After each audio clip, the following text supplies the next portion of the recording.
You're about to hear a rebroadcast of Where We Live. It originally aired September 25th, 2018, here on Connecticut Public Radio. This is Where We Live. I'm Lucy Nalpathanchel. Remember that quote from Mr. Rogers, to look for the helpers when tragedy strikes? Today, Where We Live, we consider who's helping the helpers. Humanitarian aid workers, the paramedics, the police are among those who witness traumatic events as part of their jobs. In a few moments, we'll learn about the kind of trauma they can endure. Coming up, we'll hear from Michael Kehoe, who was police chief in Newtown the day 20 children and 6 educators were killed at Sandy Hook Elementary School. Kehoe, now retired, says more needs to be done to connect first responders to mental health services. And later, Bruce Shapiro will join us. Shapiro is executive director of Columbia University's Dart Center for Journalism and Trauma. He'll talk about what journalists encounter covering tragic events and the responsible ways media should report on trauma in their communities. Now, does your line of work involve helping others who face trauma? How do you balance your responsibilities with your personal health? We want to hear from you this hour as well. You can email us, wherewelive@WNPR.org. And as always, find us on Facebook and Twitter at Where We Live. I want to welcome the first guest into the studio. Megan Berthold is associate professor at UConn's School of Social Work. Dr. Megan Berthold. Megan, welcome to the show. Thank you for having me. We were talking about how we were going to frame this show a few days ago, and part of learning about trauma is that term that the public has become more aware of in the past few years, and that's post-traumatic stress disorder, or PTSD, because of consequences of the wars that we're involved in and the veterans who are coming home, also with a focus on refugee populations fleeing conflict, especially natural disasters we may have here at home, and the fact that their lives are changed when they go back and maybe their homes aren't there anymore. So these are all different levels of trauma. But I wanted to ask you to first describe for us exactly what post-traumatic stress disorder is, Megan. Post-traumatic stress disorder is one of the more commonly experienced reactions to experiencing significant trauma of the wide variety of types that you've just described. There are characteristic clusters of symptoms that people with this condition experience. The first has to do with re-experiencing the trauma. This may emerge in intrusive traumatic memories, nightmares, physiological or emotional reactions when something reminds someone of the trauma. There are other clusters of symptoms as well. One of the hallmarks in many cultures is avoidance of reminders of the original trauma, avoidance of talking about what happened to a person. There are also symptoms of arousal, such as difficulty sleeping, increased irritability, startle reaction, for example. The concept has really evolved over the years, and a couple of years ago there was a big change. We recognized also negative cognitions and emotions that are typical with individuals who've experienced trauma, such as blaming oneself for what has happened. And there are also subtypes of PTSD that has to do with significant symptoms of dissociation. Not present for everyone, but particularly we see this with individuals who have experienced repeated chronic trauma, such as in the case of being in combat in war, experiencing repeated domestic violence or child abuse. You mentioned that there's been an evolution. So when we think about how clinicians, I guess, diagnose these symptoms, how far back does that go? I think about when we think about post-traumatic stress disorder, there's the term soldier's heart that was given to Civil War people who served in the Civil War. And so I'm just curious, like how it's, I guess, evolved and how clinicians went about diagnosing it. Yes. Well, I think the phenomenon has existed for since our entire history. In addition to what you mentioned, there was also the concept of shell shock that was really used during the World War I time. The concept and diagnosis of PTSD, post-traumatic stress disorder, was not developed until 1980, after our own veterans, U.S. combat veterans in Vietnam, had returned from Vietnam and were experiencing these very classic symptoms that I described earlier. And then when in your line of work did psychologists start thinking about the trauma that the people who are helping trauma victims are also experiencing, whether by association or even witnessing traumatic events in the course of doing their line of work to help? Mm-hmm. The concept of vicarious trauma, which is also often referred to as secondary trauma, was not developed until 1990. This was after I had already become a social worker and already had experienced some of the symptoms of vicarious trauma. But earlier in 1982, Charles Figley, a psychologist who has done a lot of work with trauma survivors and natural disasters in particular, had developed the concept of compassion fatigue, which really at that time was a recognition that helpers, psychologists, it was really more confined to the clinical world at this time, therapists, social workers, who were working long-term with individuals who had experienced severe stress and trauma, may become exhausted and depleted. But in 1990, there was, right here in Connecticut, Lori Ann Perlman, Karen Sack-Vitney, and Lisa McCann at the Traumatic Stress Institute developed the concept of vicarious trauma, whereby clinicians, they were focused on clinicians and therapists at the time, clinicians who were working with individuals, families, or communities who had experienced significant trauma, even if the clinician had not had a particularly traumatic life themselves or had experienced anything similar at all to what their clients or communities had gone through, may begin to develop some of the same symptoms of post-traumatic stress that their clients were experiencing. Sometimes this could manifest in more ubiquitous ways, such as being feeling overly tired, beginning to withdraw from family or friends, no longer engaging in activities that one used to enjoy or exercise. But it also, they recognized, could be the development of PTSD symptoms in the therapists themselves. This happened to me, as I said, several years prior when I was a brand new social worker, MSW, working in a first asylum camp for Vietnamese refugees who were fleeing by boat from Vietnam. And I was working with many individuals who had experienced extremely traumatic boat escapes where people were dying, where they lost their loved ones. And I, believe it or not, was had the most mental health training of anyone on this relatively small island where I was, without proper supervision. And I began to not sleep well. I began to have nightmares. And then I realized these were not my own nightmares. These were vivid nightmares depicting the traumas that my clients had gone through. And so in hindsight, I consider that to be a real blessing. I couldn't pretend that it wasn't happening to me. It was so blatant. And I was left exhausted, and it was really disrupting my functioning. So I knew that I had to do something about it. And I'm very pleased to say that I was able to develop some strategies to help, and the nightmares went away.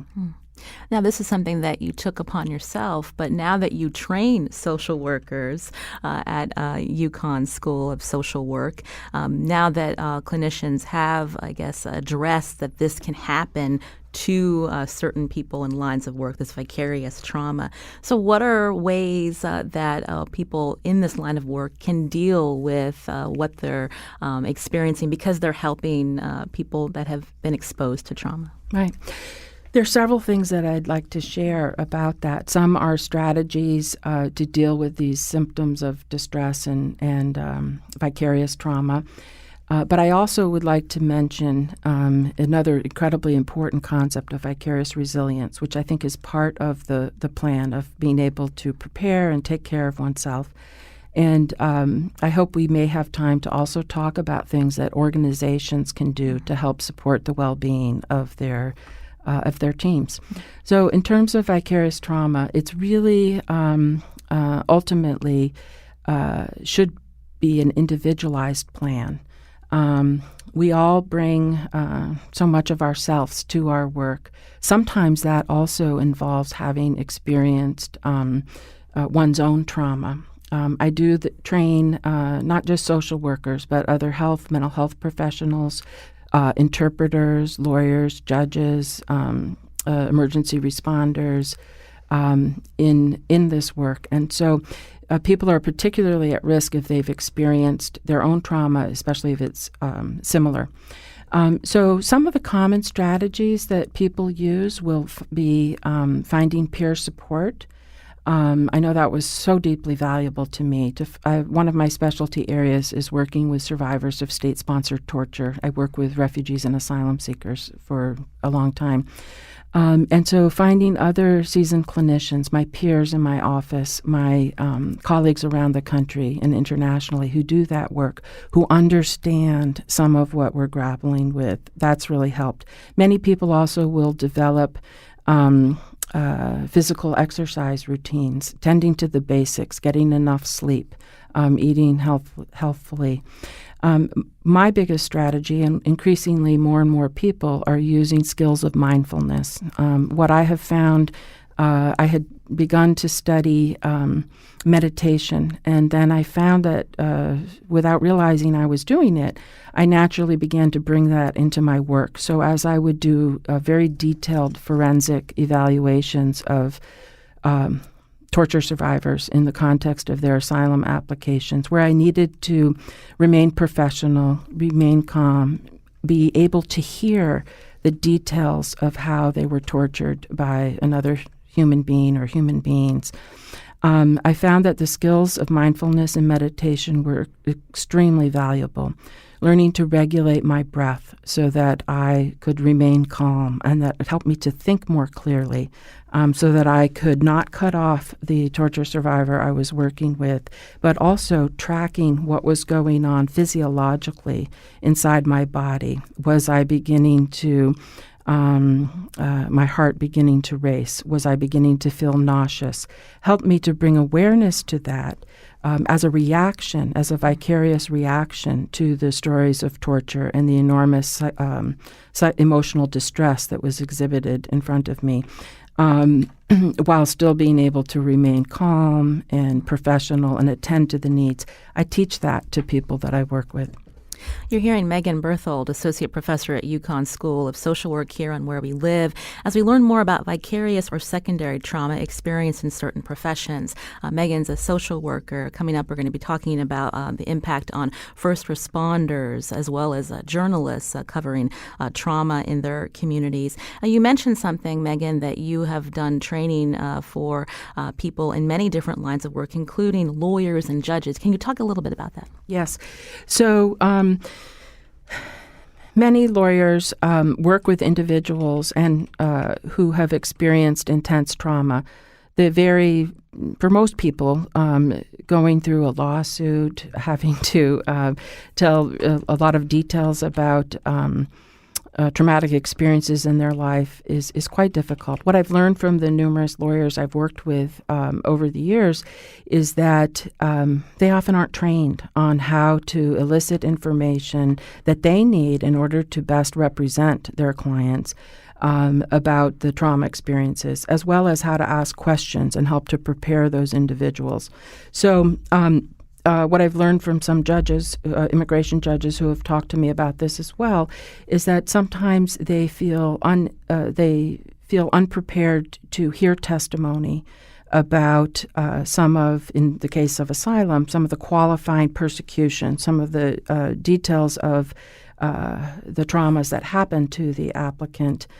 Because it's too distressing for them, and so in that training, I help these lawyers and asylum officers who I've also trained to be aware of how their reactions are manifesting in themselves, how it may be affecting their work, including avoiding certain lines of questioning that really are quite pertinent to the matter at hand because of the distress that elicits in them, and also to learn strategies of how to interview very traumatized individuals so that person can share what they need to share, and develop for themselves a plan to take care of themselves so that they can, if they so choose, continue to do their important line of work.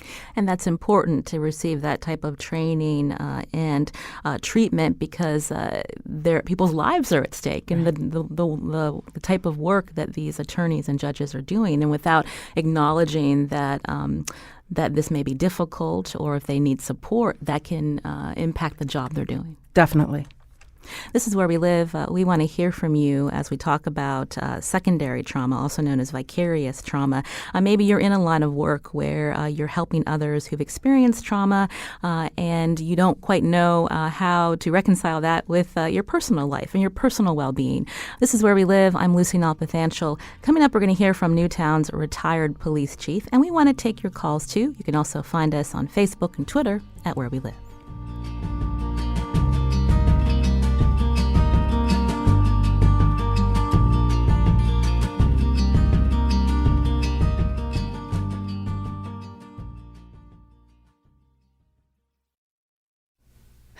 You're listening to a rebroadcast of Where We Live. It originally aired September 25th, 2018, here on Connecticut Public Radio. This is Where We Live. I'm Lucy Nalpathanchel. We've been learning about vicarious trauma or secondary trauma that certain people face because of the types of jobs they hold. Jobs like humanitarian aid workers and even journalists. Coming up, we'll hear from the Dart Center for Journalism and Trauma at Columbia University. But right now, we're turning our attention to the ways trauma can impact the jobs of first responders. Michael Kehoe knows about this firsthand. He was the police chief in the town of Newtown when 20 children and 6 educators were killed at Sandy Hook Elementary School in 2012. He's since retired in 2016, but he continues to talk about the importance of connecting law enforcement to mental health services. Michael Kehoe, welcome to the show. Thank you. Michael, we all know what happened that day in Newtown. If you could talk more about when that call came in, how big your department was at the time, and was it literally all hands on deck? Yes, it was all hands on deck on that day, and that's a typical, untypical call for a very untypical response for all hands on deck, but occasionally we'll do that. So, that day we had probably 12 to 13 officers available to respond. Our force is 45 strong, but we also know we have mutual aid from surrounding communities and the state police. So we knew that we can count on them to help us respond. Do you remember that first week and the fact of going through the motions, working around the clock? I mean, how did that particular day impact your job that week and the weeks and months after? Yeah, it was very stressful.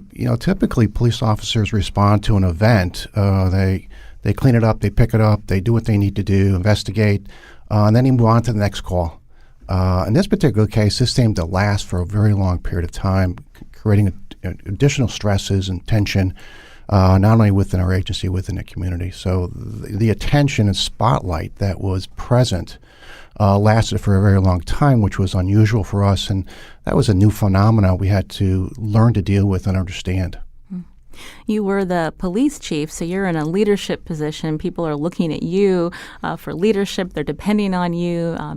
How did you did you feel additional pressures, and how did you handle that? Well, it wasn't easy because, you have a job to do, and police officers and others take their job very seriously, no matter what you're doing. And you want to do the right thing. You want to do the most professional work possible. And you want to give service to the community, but there's hundreds of things you need to accomplish during that period of time, and you wonder whether or not you can accomplish it all. So you feel a lot of stress and tension to do that. For us, we were lucky to have all kinds of mutual aid help. We had many helpers from across the country come into our community to assist us in a variety of different parts of our work. Up until that moment, this term vicarious trauma or secondary trauma, was that something that you were aware of, or your police officers, had they received any type of training? That's an interesting question. I think they have. I mean, police officers are trained at the academy. Will that training help them, let's say, maneuver through an incident like this? Sometimes it won't. We see a lot of trauma in our careers. This was one of those very unique traumas that I think even the most veteran officer, including yours truly, just kind of were shocked at. If you could predict what you would face in your career coming into the job, you would probably not have predicted this particular kind of incident. You could predict a lot of things that you'll say, but not this kind of incident. So it's shocking initially to try to say, okay, now I've got to deal with this. First of all, you have to feel shocked that you have faced this. Now it's going to be even longer term than you had expected and predicted. You mentioned that you and your other officers had a job to do, but at what point did it become clear to you that the people that worked for you needed additional support, that they needed to talk to a therapist or a counselor? Almost immediately. You just knew that they would need to do that. We had EAP specialists on site immediately. Speaking with them afterwards, you kind of recognized that this was an extraordinary event for your agency, for your personnel. And, it's talking about sworn personnel and also civilian personnel. I don't want to forget about them because they're so important too. They're feeling the effects of many, many things that are going on. So you just knew that it was you're going to have to come up with a strategy that would address all those issues that would not only come in the short term, but in the long term.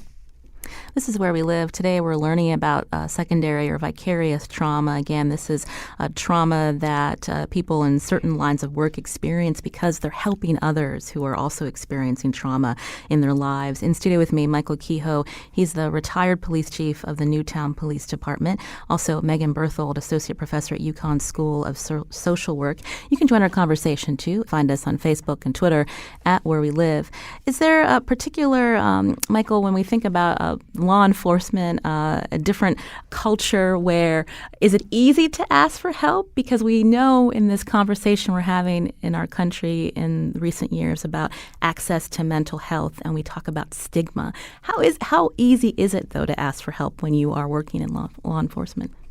It's difficult because the stigma is there and the culture is there. And there's culture in every segment of our society and certainly professions that are out there. One of the unique problems that we have in law enforcement is we certainly have lots of authority and privileges, and we carry a gun. So if you were to just off the top of your head say to you, what about a person who's thinking about, who's depressed? Would you like to have that person have a gun in their possession or nearby? You probably would not. So if you have a police officer who's somewhat depressed and he admits to it, what would then happen? So that kind of brings in that dilemma of what do we do now with our officers who may have felt some traumas, may sad about a particular event they had to handle. What are we going to do with them going forward? Are we going to keep them on the job? Because we know a distracted officer is an officer safety issue. So we want our officers to be as clear and crisp in your thinking as possible every day, because you can't determine what day it's going to happen. If you're having a B or C day, then you have a significant event. You want them to be at their best. So that's the dilemma we face, and the strategy we have to put in place to address those.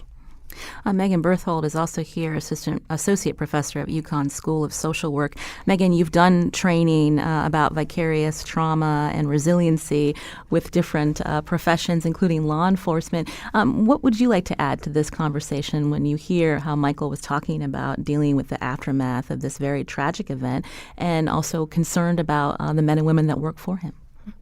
One of the things that I'm very impressed by is that as the leader of his team, he had that awareness and also the commitment to ensure the well-being. And one of the things that I think is so important for organizations and professions throughout our society is to recognize, as Michael has, that these reactions are normal. It's to be expected, as he put it, when this is a really extraordinary event, the incidents at Newtown that he and his team were tasked with responding to.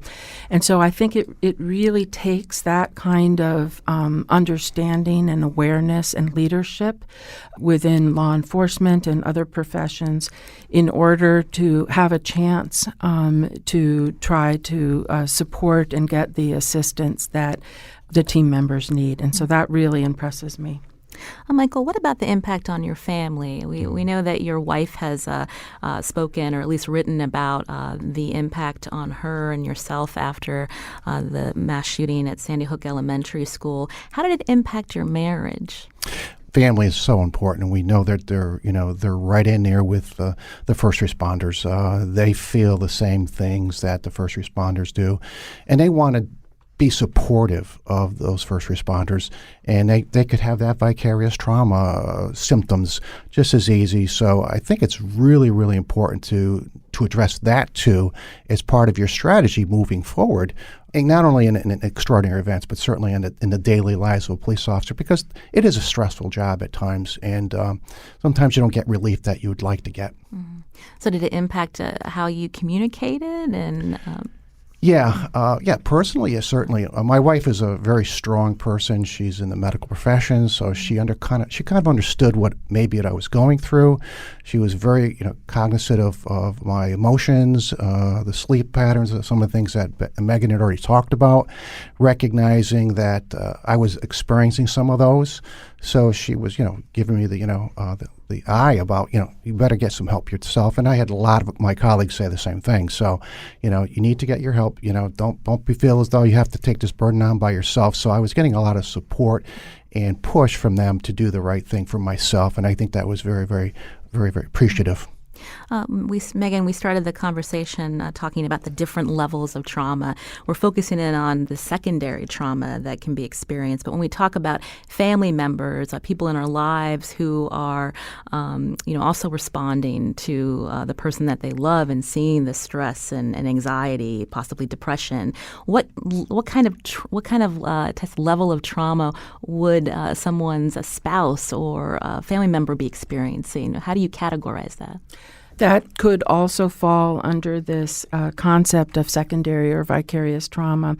I think it's very important to recognize that first responders, clinicians, all of the types of professions that we've been talking about, often, and certainly in the case of first responders in Newtown, it wasn't just vicarious trauma. It was also experiencing a primary trauma themselves in the responding to this mass shooting.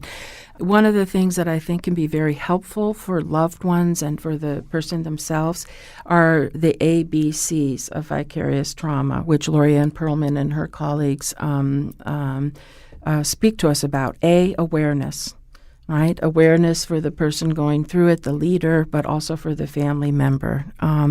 Balance, B, balance. Being able to find and carve out some balance between the professional life and the family life, for example. And I know that this is perhaps impossible during the immediate time of responding to an urgent crisis, but as soon as possible to be able to return to that kind of balance and see connection, reinforcing and strengthening connections within one's unit, but also within one's family. This is Where We Live. Again, Megan Berthold, Associate Professor at UConn School of Social Work, and Michael Kehoe is here, retired Police Chief of the Newtown Police Department. Michael, I mentioned you retired in 2016, and some people would maybe feel comfortable putting this chapter behind them and focusing on something new, but you've made a point to talk about the importance of connecting law enforcement and other first responders to mental health services. Tell me how you've been working on that, including working with the DOJ and the National Alliance on Mental Health. Yes, very, very important stuff. I think our leadership across the country is recognizing that this is a area where we need to improve, not only in our selection of police officers, but in our training and ongoing training, because our aim here is to have a healthy, productive police officer throughout their career and beyond. And we have to think about beyond that too, because we don't want any tragedies to befall somebody who served in their community for 30, 40 years. And sometimes that happens because you're so entrenched in what you're doing, you're not thinking about your future and what you're going to be doing. So that conversation has gone on at various national levels, and the National Association of Mental Illness was a big part of putting together a group of people who were looking at this specifically with the International Association of Chiefs of Police. And we kind of said, what can we do? What can we do as leadership to move this needle? Because it's going to be moving the needle. It's going to be changing policies. It's going to be training practices. It's going to be integrating our mental health professionals right into our agencies. Very unusual to have that happen, because we typically don't talk as often as we should, and we should be talking more often. We should have a relationship with them.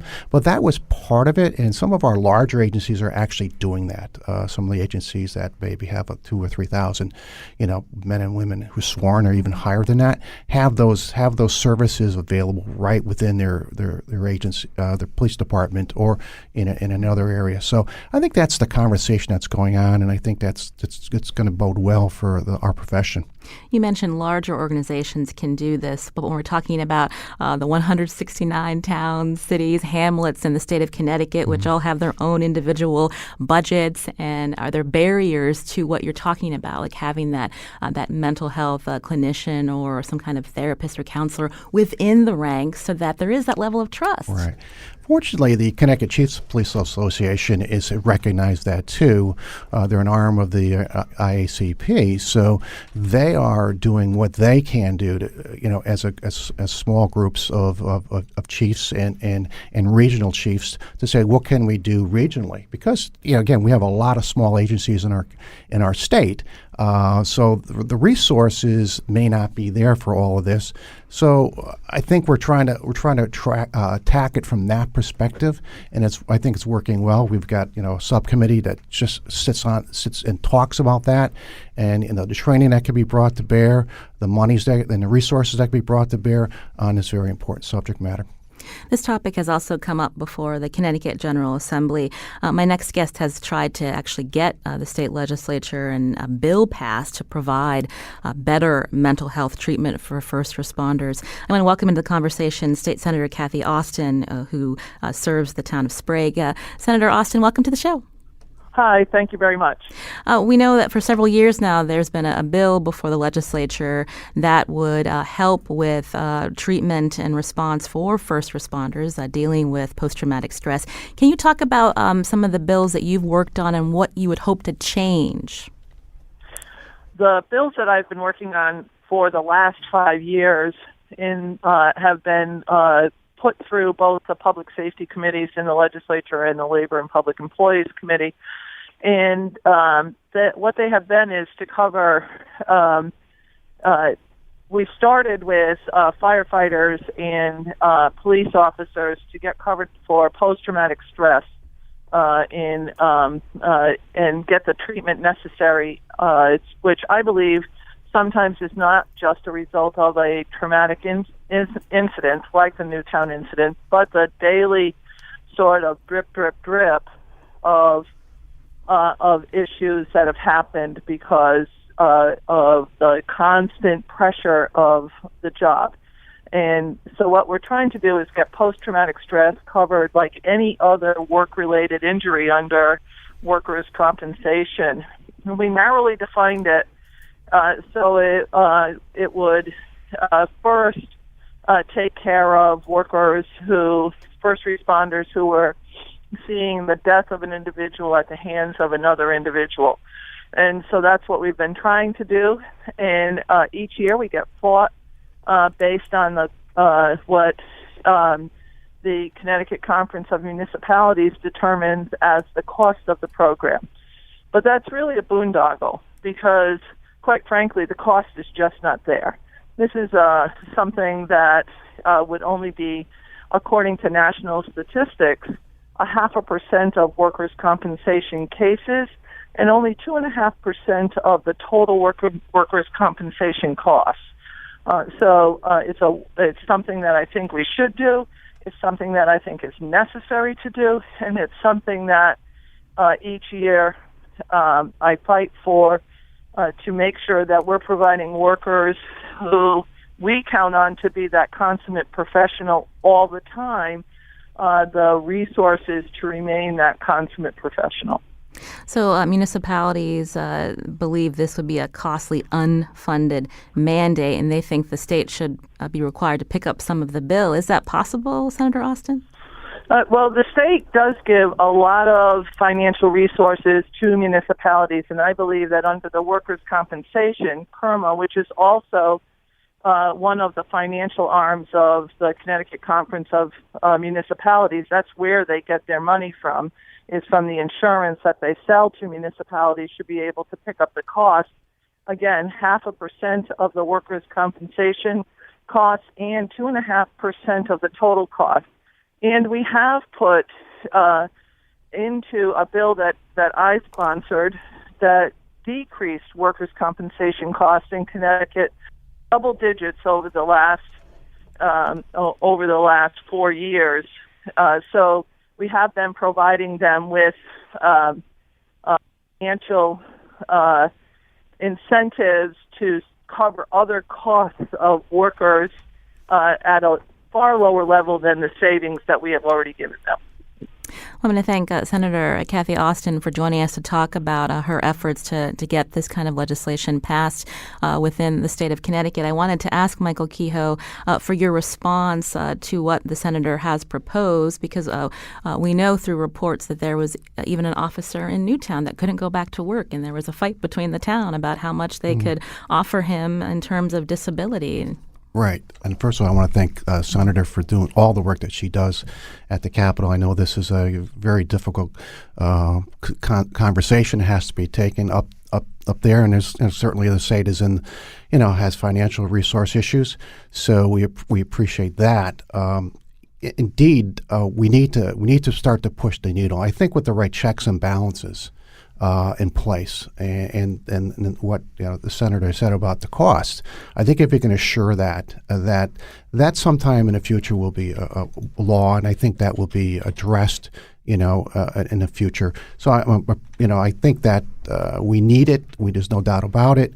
And again, sometimes things don't happen very quickly at the legislature that we all think we need. For a variety of different reasons, but those efforts continue to go on. I'm sure they will go on for the next few years. We'll have to leave it there. Michael Kehoe, again, is retired police chief of the Newtown Police Department, working towards trying to raise more awareness about the importance of mental health services to first responders. Michael, thanks so much for coming in. Thank you. This is Where We Live. I'm Lucine Alpathanchel. We're going to continue this conversation with Megan Berthold, Associate Professor at UConn School of Social Work, and we're going to learn more about the DART Center at Columbia Journalism School, which focuses on this issue of how journalists should cover traumatic events and how they should respond to trauma that they're also witnessing. That's right after the break.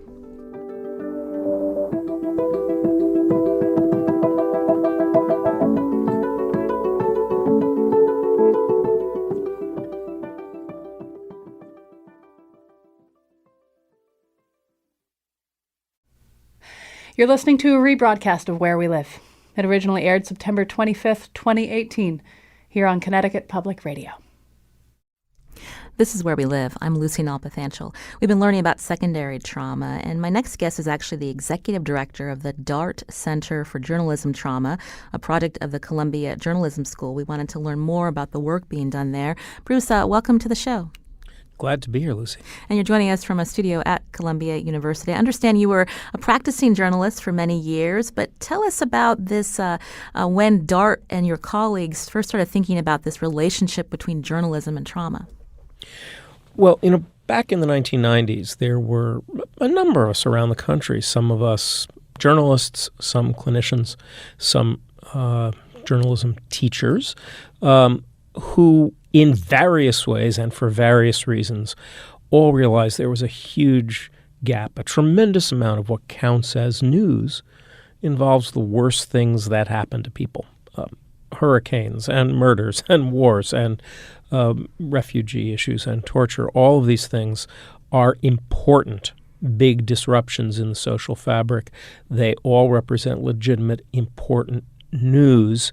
And yet, as journalists, in our toolkit, we really had kind of very little training and very little preparation for interviewing, encountering, narrating the lives of people dealing with issues like post-traumatic stress disorder, dealing with the complicated political and moral nature of victimization.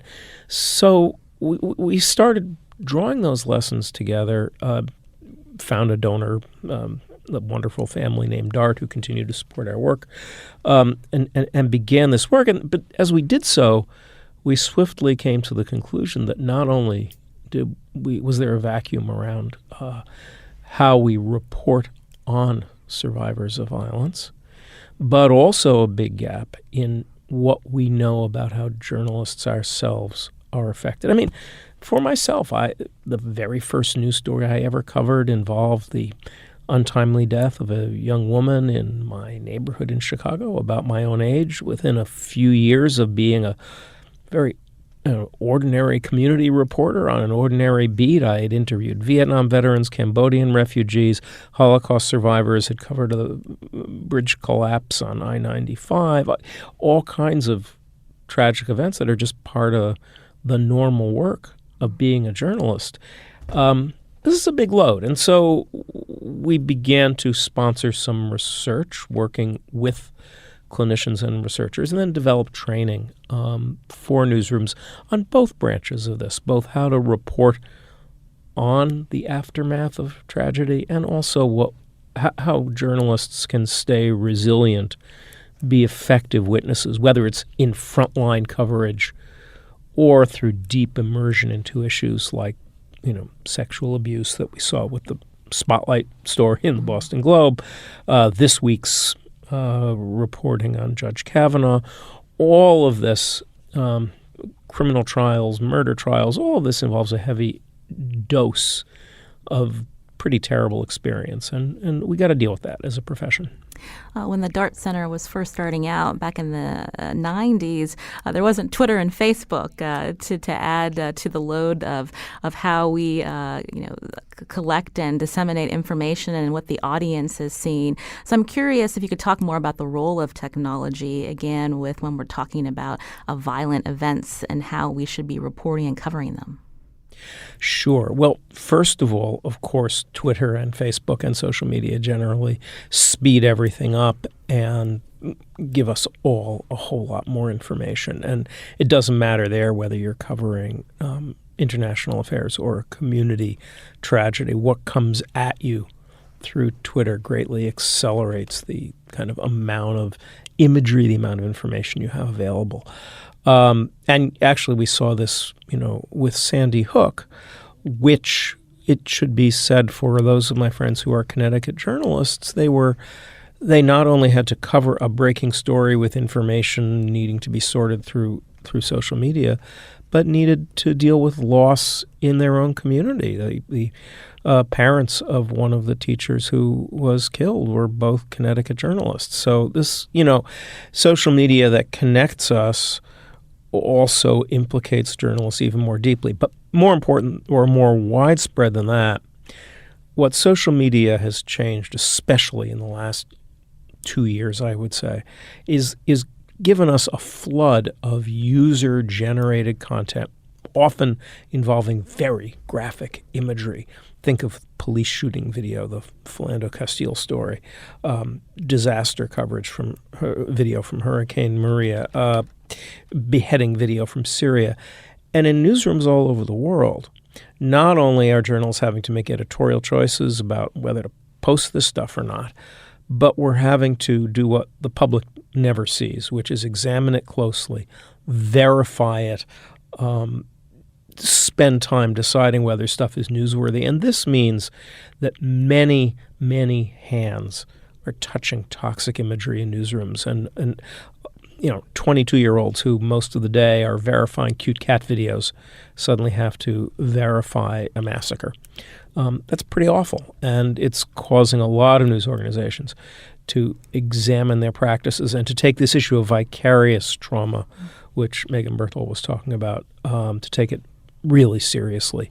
The brain does not distinguish always between real threats out in the world and a steady diet of toxic imagery, and we as a profession are just coming to grips with that now.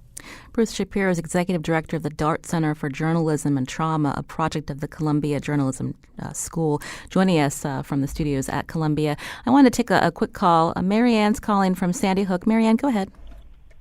Hi, my name's Marianne Jacob. I'm a survivor from Sandy Hook School, and I work as a fellow for Everytown for Gun Safety, and I was very interested in the conversation about journalistic responsibility. I just spoke to another journalist about that yesterday, in fact, and how coverage of these events often further traumatizes the victims and those victims' families, and also glorifies the perpetrator of the crime in many ways. And Marianne, because you said that you're from Sandy Hook and as a survivor of what happened there, what would you like to see change?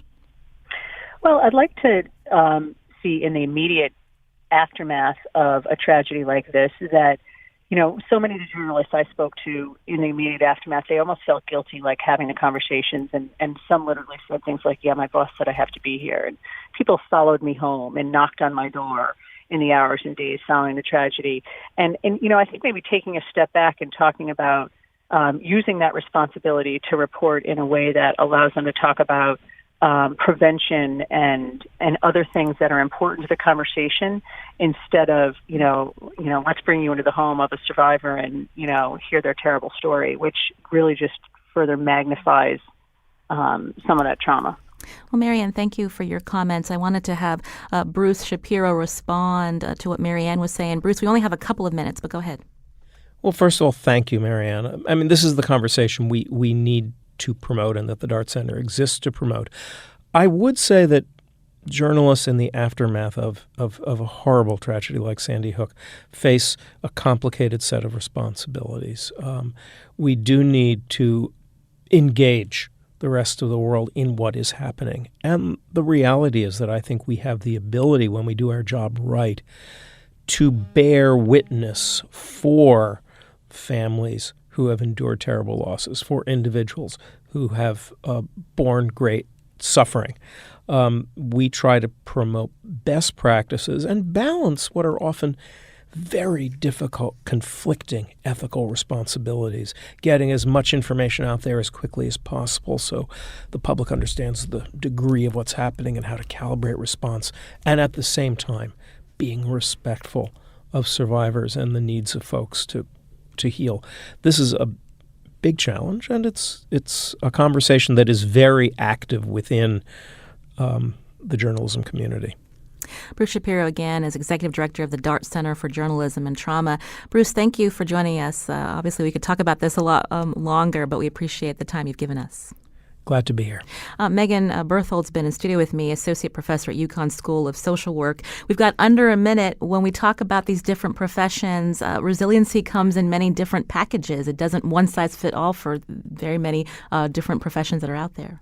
Yes, some professions have more of an opportunity to not only hear about the trauma events, but also to hear about and empathically engage with the resilience and strength of the survivors. And that can be a very strong protective factor in the well-being of first responders, clinicians, journalists, etc. Thank you. Well, thank you, Megan, for coming in today.